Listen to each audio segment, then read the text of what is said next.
जी नाजरीन, PIC लाहौर की emergency पर वकला ने हमला कर दिया। PIC लाहौर की एमरजेंसी बंद, मरीज़ तड़पने लगे।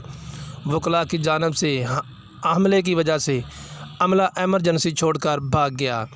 बूढ़े, मर्द, औरतें, बच्चे, जवान धाड़े मार मार कर रो रहे हैं, लेकिन कोई सुनवाई नहीं हो रही।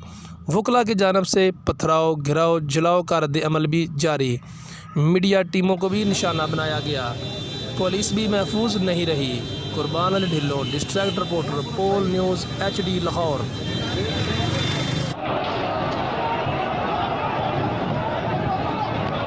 चलन लग पे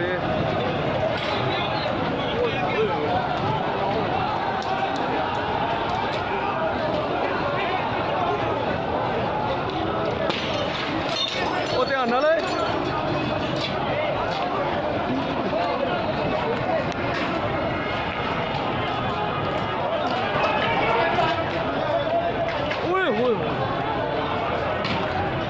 इधरों ना पिछू ना